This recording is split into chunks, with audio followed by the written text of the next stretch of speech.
Okay, we are live. Maybe you should close. Okay.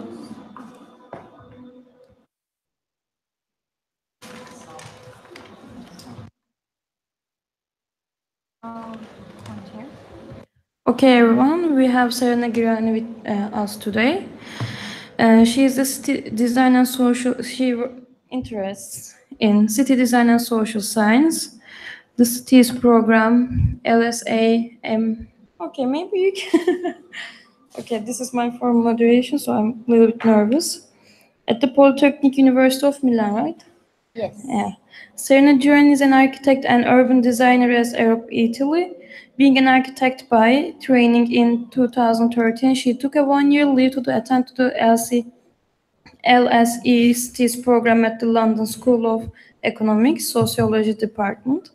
At Europe, Serena works in the master planning and urban design team, sharing the approach of integrated urbanism and working across the fields of architecture, planning, and before urban studies supporting cities and other stakeholders in designing, planning, and implementing projects.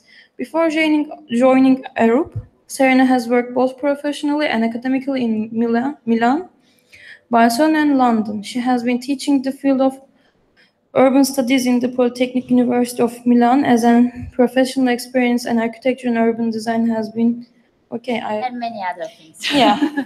Thank you for doing Thank this. you to you for introducing. Okay, so you have a presentation for us. Yes. And we will change the screen for you, and you can start as you wish. Great.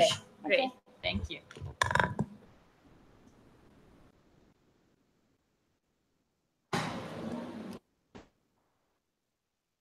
So thank you for inviting Arab to participate to these workshops. I'm here today to speak about intergenerational cities. I was asked by Samuel Williams, who led a research about urban childhood. I was asked to come here to speak about this research. And the reason is that actually in Milan, we did another research about older adults in cities. And so basically we will look at how these two aspects, how these two vulnerable groups in the population can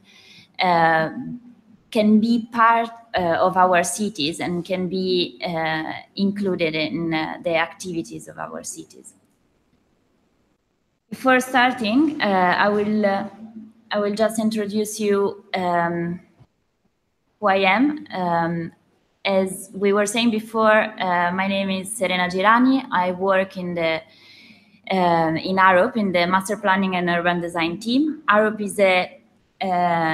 is a company employee owned.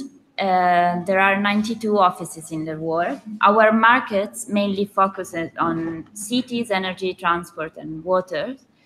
And one of the things we were discussing before with your tutors, it's that innovation and ideas for Arup are really important. And they are enclosed in the key speech. So as you can see, research is one of the fields in which Arup invests more, and especially on environment and on cities.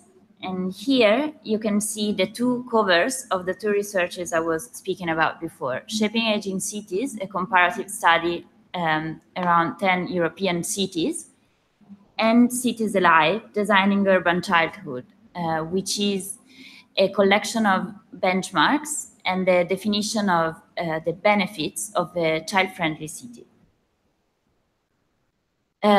Before starting, let's say what are the challenges our cities will face in the future to understand where I'm starting from. So first of all, as you know, of course, urbanization is the first challenge. This image is named Waves of Humanities, and it represents the urban sprawl in Mexico City. We know that the 44% of the population, of the global population, lives in cities, and that cities occupy only 2% of the Earth's surface. And this means but they are responsible for the 75% of the global emissions of CO2. So this means that cities are really important when we talk about the externalities that this amount of people altogether produce, such as congestion, and when we talk about tackling the effects of climate change. So this image represents New Orleans after the Katrina hurricane in 2005. So we know that our cities in the future will have to be sustainable and also resilient to different changes that will happen. And also, every year the speed at which we consume natural resources is increasing. And the ecological footprint studies have showed that by 2030, the consumption will double the biocapacity. And this means that we would need 2 worlds to satisfy the request.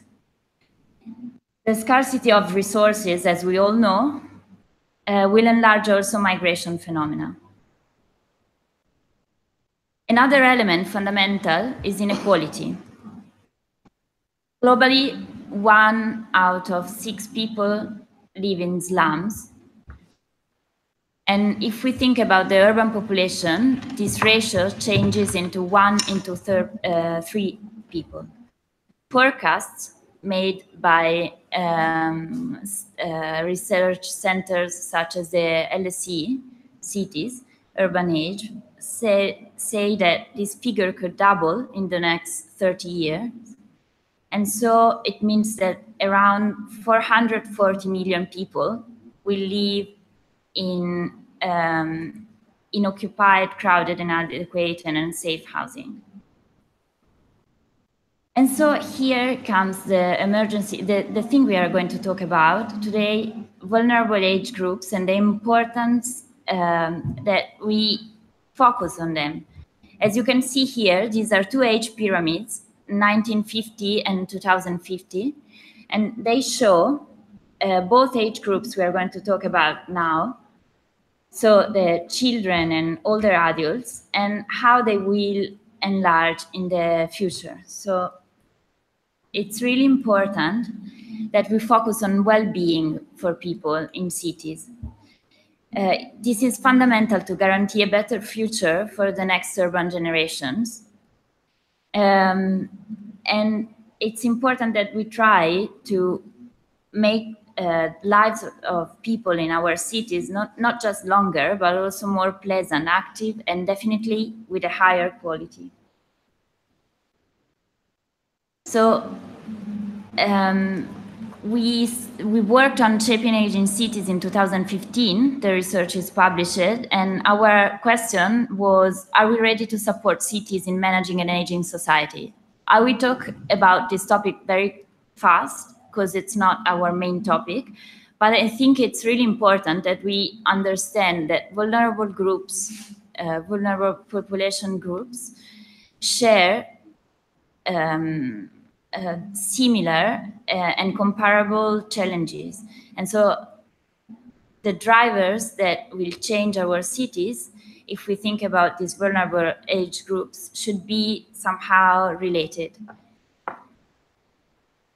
So this shows global population today in 2014, the percentage of people older than 65 years old in the different states, and this is the forecast for the future. So you can understand why this is one of the topics that we should focus on in the next future.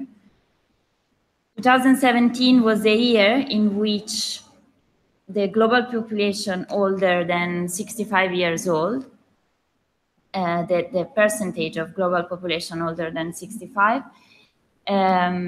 crossed the trend of the population from 0 to 5 years old. And this has already happened in Europe in 1962. So basically in Europe, the majority of the, basically in Europe, older population needs are already one of the most important challenges of our cities. In this research, we looked at the trends for the urban population. Here you can see Milan. You can see the percentage of population older than 65 years old in the city, in the country, and compared to the European Union. Milan, as Lisbon and Madrid, have a higher percentage of older population, higher than their country and than Europe. In Dublin, the things slightly changes. And then if we see at other trends such as London, Copenhagen, and Amsterdam, we can see how these cities were able to attract young population and to change the trends. So I think it would be more interesting if we look at these slides, which are basically starting to think at the results of the research. So we saw that one of the most important things when we think about older population is that we focus on changing the perspective. Because, for example, if you think about the possibility of movements, that the capability, the physical capability of us in our older age, you will see that the borders of our world will completely change. And this is quite similar to what happens to children. So, for example, during our research, when we were doing field research in Gallaratese in Milan, we asked to a person who was living in a neighborhood in the city, and she was 70 years old. We asked, how many times do you go to the center of the city a year? And she said, more or less once a year, which is crazy if you think about how many times we usually go to the center of our cities. So this means that the world, these people, the boundaries of the everyday reality of the older population in cities is completely different from the boundaries we have in our working age. So this is quite similar for children, if you think. And so our main focuses were society, how can cities challenge discrimination, and then built environment, how can architects design enabling cities, and mobility, how can we grant social inclusion through mobility, and final digital environment, how can cities challenge discrimination.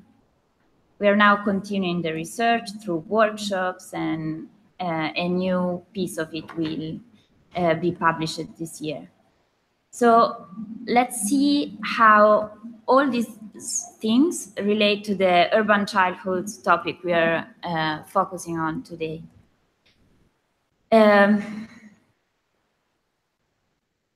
This image shows Enrique Peñalosa, who was explaining in this talk the work done for the restoration of a green infrastructure, a stream for a bike lane in Bogota, and a green infrastructure.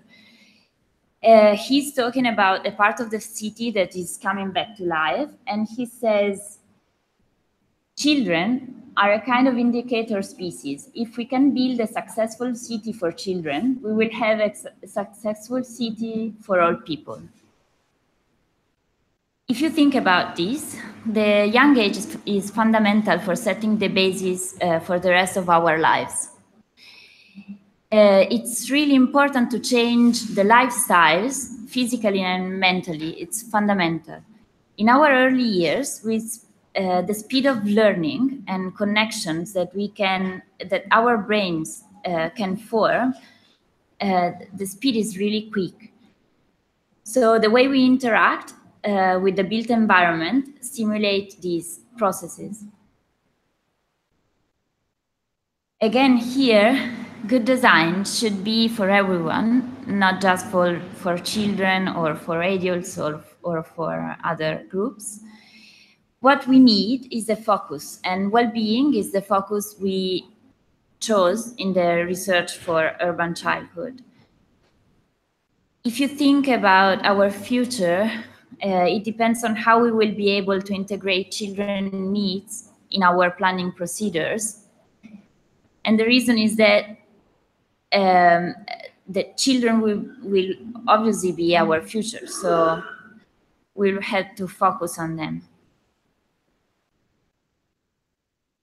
In this image, you see a child who's working, who's playing, and the image says a catalyst for improving cities. So it's really important to think. There's an Article 17 in the UN Convention on the Rights of the Child, that says that children have the right to be informed, and that people in their working age have the responsibility to keep informed the vulnerable groups.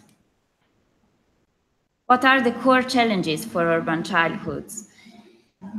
First of all, traffic and pollution, of course. It's incredible that in 2015, the cause of death of children aged between 10 and 19 years old, the number one cause of death was traffic injuries. And this is obviously highlights how traffic and pollution are one of the biggest challenges we have. Then there are also other social elements, such as crime, social fears, isolation and intolerance, inadequate and unequal access to the city, high-rise living, and urban sprawl. This image shows Colin Ward, and he is the author of The Child in the City, a really interesting book written in the 70s. Through his words, he clarified the message that states that basically what is really important when we design cities for children, it's not that we create colorful and childish environments, or that we focus only on playgrounds, but the important thing is that children want to live in the same world as we do. So a world that is healthy, clean, and where they can live their everyday lives everywhere. So we should focus on every space, every public space, in order for it to be child-friendly. Because children need everyday freedoms.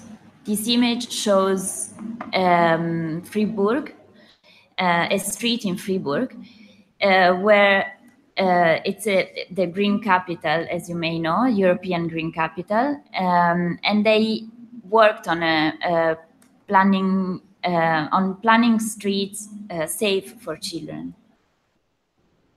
It's really important that we think about these open spaces, child-friendly open spaces, as green infrastructure and as one connected to the other one.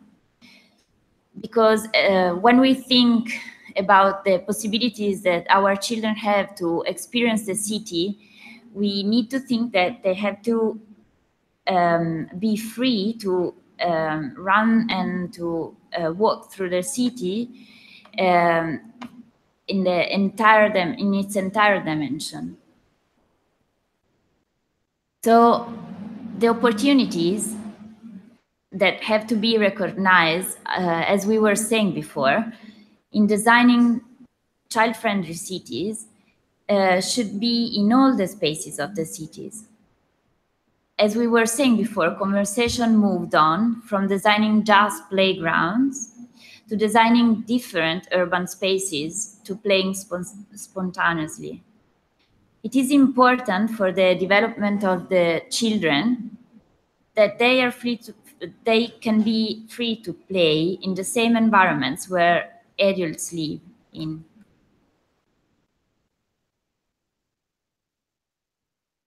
And these can be very simple solutions. If you see this image, it's a really it's a beautiful image, and it shows a girl who's playing, but let's give a look at what is happening here. So what the girl is doing is that she identified the line and designed on the pavements, and she's responding to it.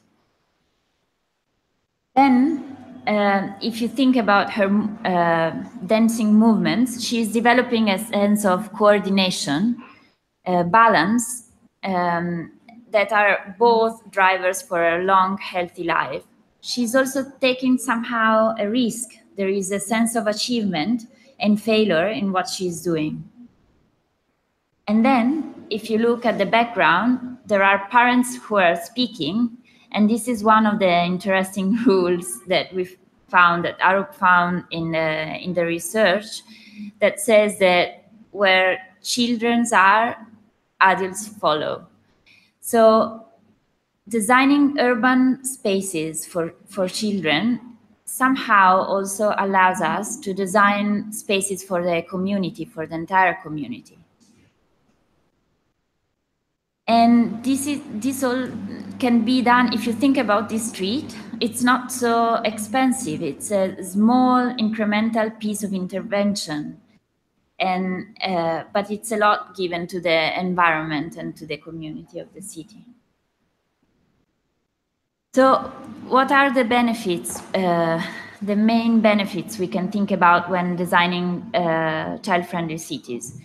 Health and well-being, for sure. We talked about walkability and safety in streets. Then the local economy, places that are attractive for families are also places that somehow help the local economy to develop. Then we said safety, stronger communities. We talked at the beginning about resilience, and we will see in the last slides a couple of examples of how we can design spaces for children that are also resilient. Nature and sustainability, these are two fundamental elements that you can think about when designing cities for children, and because for us in our younger age, it's fundamental to be free to play in a natural environment. So let's give a look at some of the global case studies we found and we collected in the research. This is a skate park in Rotterdam, and the focus here is on how this has established a sense of responsibility amongst users, because they were involved in the design process. This is another really interesting example, which shows Barcelona. Barcelona is basically implementing a project that is called Superblock Strategy, in order to enlarge the walkable spaces of the cities, of the entire city. And you can see the main scheme here. So basically they are reducing the space for car in the city, which is represented with the black arrows in the diagrams. And they are working on the development of walkable and cycle-friendly streets in the city. And these are also places that are safer and that can be used by children to play. We were talking about nature. This image shows the restoration of Navidad Creek Park in California. So as I was saying, wilder and more creative and flexible spaces are fundamental for developing physical coordination, teamwork, and risk assessment skills for urban childhood.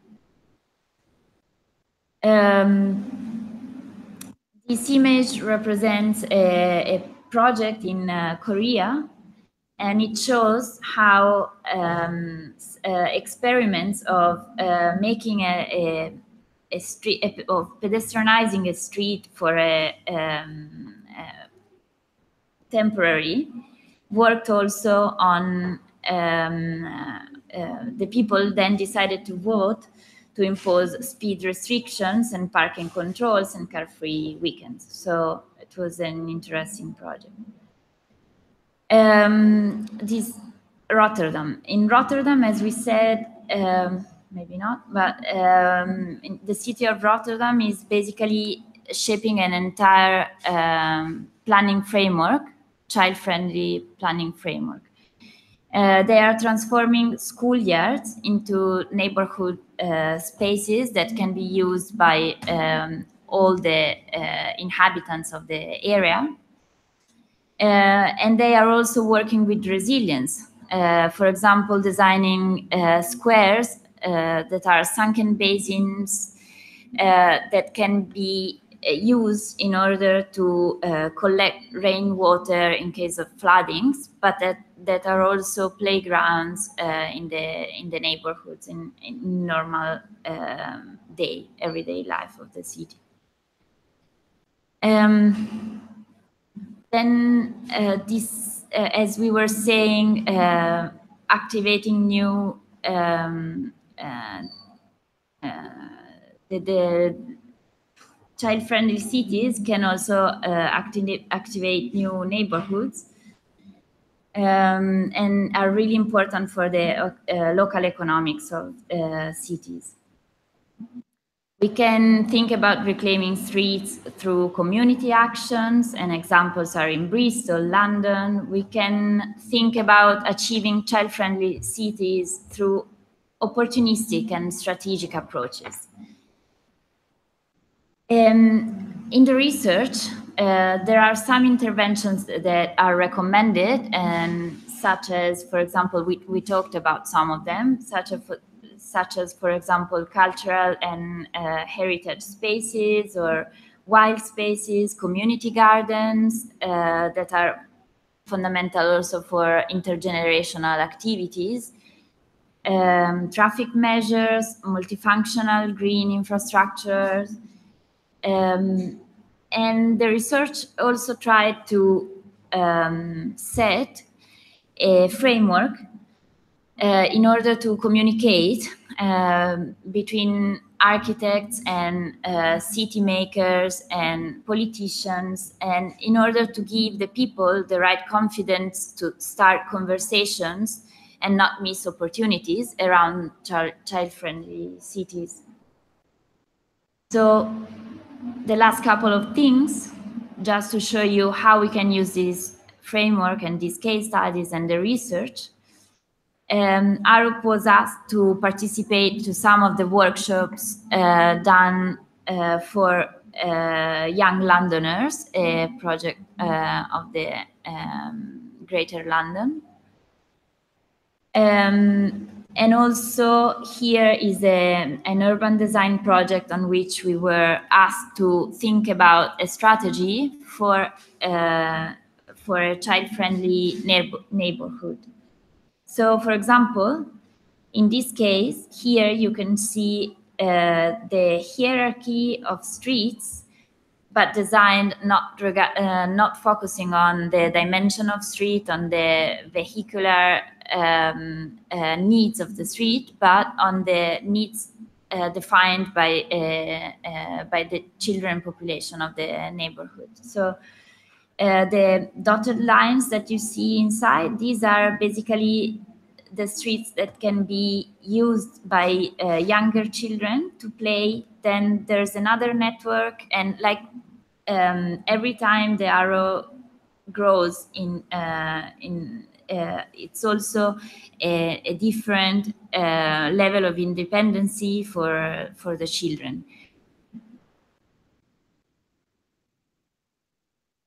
We used this approach also to reduce the car dominance in the neighborhood, to find through sun and visibility analysis the places that were more interesting for playing, and also to somehow to defend them, to shape a little bit the dimension of the houses, the heights, in order to make them more pleasant.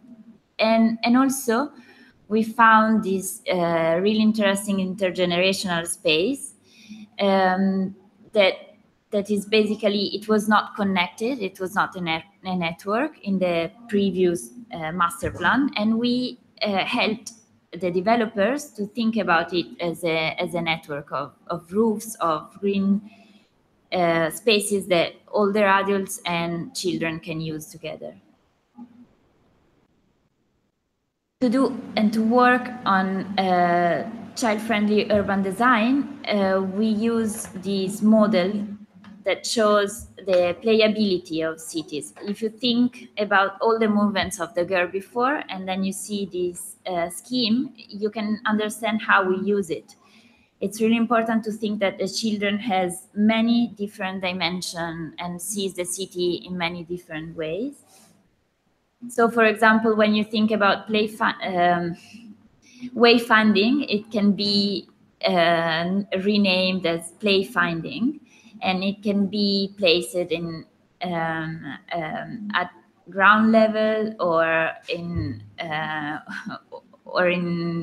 spaces where you cover for when it's raining, and so on. So last question is, what does a sustainable, successful, healthy city look like, according to you? It is a city that looks like a city for all ages, that is inclusive for children and for older adults. So we saw that there are some common challenges. There are others that are specific, but generally it's really important to think about vulnerable groups when designing spaces, public spaces in cities. So thank you.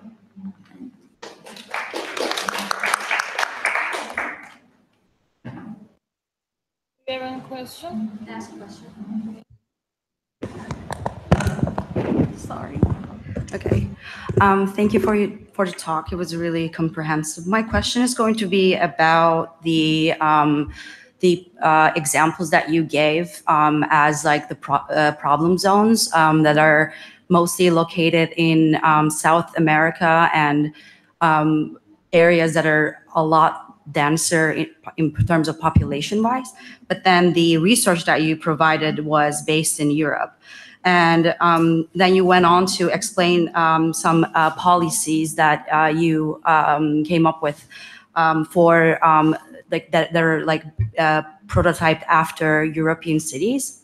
I'm just wondering if there are any examples or any smaller scale prototypes that are done in developing countries that deal with like natural disasters, like extreme urban sprawl, and cities like Mexico City, New Orleans, Puerto Rico, and cities that have less of an access to like a bigger scale urban solution.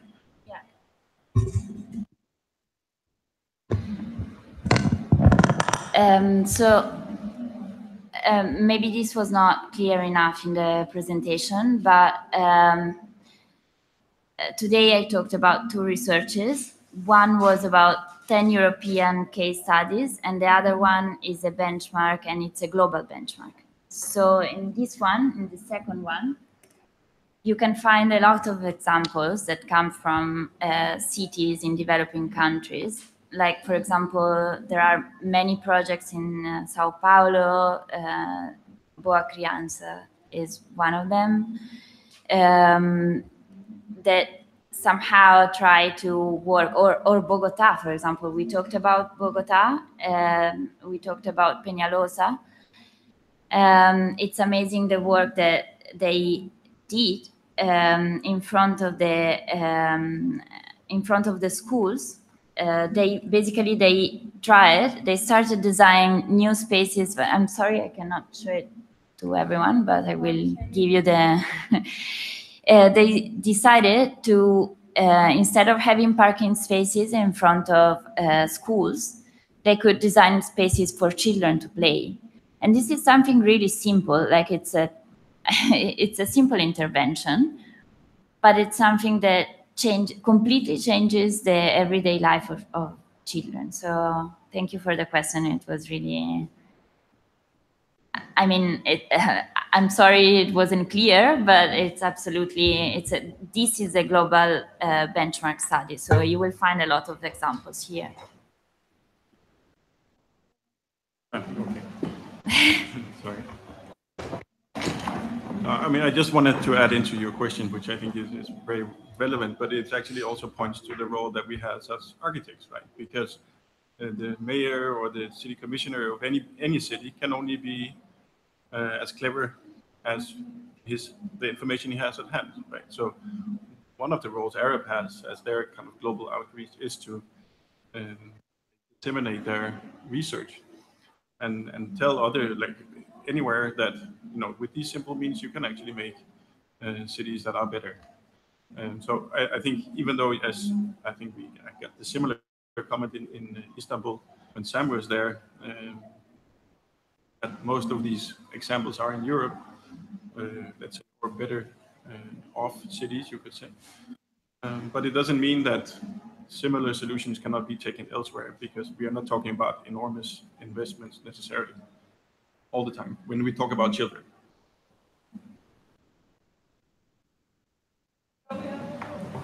Yeah. Oh, there's another very good example, maybe. It's Tirana in Albania. And it's an amazing example because they managed to redevelop to enlarge the pedestrian center of the city, thanks to the engagement of children throughout the process of doing it. So basically, it was the municipality who was capable of working with children in order to work on behavior of the inhabitants of the city, and to convince them that wider spaces, wider pedestrian spaces were a good decision for the city. This is another interesting example. We had a similar conversation the other day about architects' role as a policymaker, and what the difficulties are when it comes to that. Like it's almost like a new role that we're given as architects, to come up with like urban policies that are not necessarily like the architecture with the capital A. And I think that's what I was going at in terms of like, what are some physical prototypes, but I think your examples explain it really well, so thank you. Quick question as well. I was wondering about when I saw the picture of this car park, which has been transformed into a playground, that the cars have to go somewhere else, and for sure the people that used to park their car there oppose this, or were in opposition of this idea. And I know also that this super block idea in Barcelona has a lot of people that don't agree with this. And I was wondering to what extent the opposition of people towards urban change is different if the people addressed with this urban change are children. I mean, as a kind of vulnerable group, which at the same time has very huge sympathy, I think, within the society. And if this is kind of used as a special tool, let's say, to pull a train on an easier track because it has such a popular group, or do you experience a different opposition to projects whose main benefiters are children compared to other projects?